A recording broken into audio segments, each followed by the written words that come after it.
Hi folks, I'm Steve Hindy for Showing Animals Respect and Kindness. There's a really sad story playing right now that began in mid-July 2013 about a little fawn that was rescued by a family in Illinois and taken to an animal rescue facility called the Society of St. Francis, which is located in Wisconsin near the Wisconsin-Illinois border. The fawn was named Giggles because of her vocalizations. Giggles was suddenly seized without notice by a group of 9 Wisconsin DNR agents and 4 sheriff's deputies.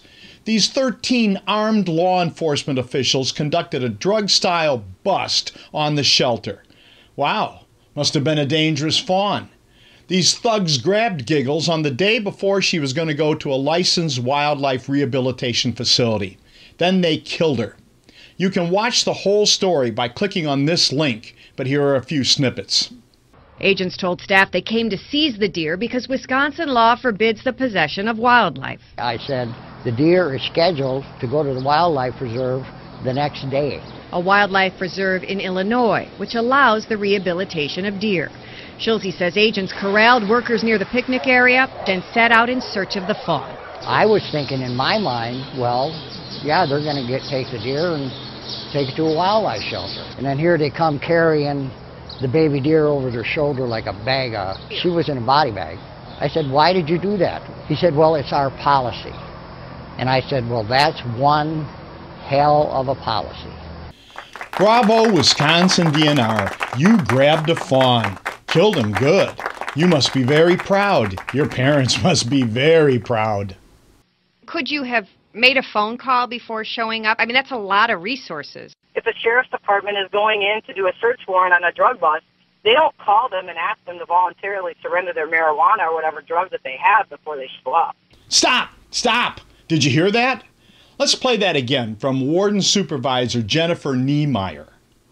If the sheriff's department is going in to do a search warrant on a drug bust, they don't call them and ask them to voluntarily surrender their marijuana or whatever drugs that they have before they show up.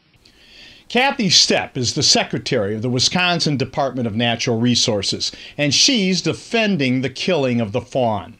I think we have a photo of Cathy Stepp from the December 2nd, 2011 edition of the Lakeland Times. Let's put that up. Stepp was quoted calling this slaughter, quote, exhilarating and exciting, unquote. Ah, yes. No wonder Secretary Stepp defends the murder of the innocent. Great hunt there, Stepp. You showed you've got some real balls. One of the boys you are. If you are as incensed by this story as I am, why not contact Wisconsin Governor Scott Walker and tell him how you feel? We'll include contact information at the end of this video. DNR Secretary Cathy Stepp and DNR Warden Supervisor Jennifer Niemeyer should be fired, along with every single DNR agent who took part in this debacle, which wasted an innocent life and lots of taxpayer-funded resources. If these creeps don't get fired, then let that be reflected on every single DNR agent in Wisconsin. If these creeps aren't fired, then Wisconsin DNR personnel deserve neither respect nor trust, and the same would go for Governor Scott Walker. This is Steve Hindy for Showing Animals Respect and Kindness.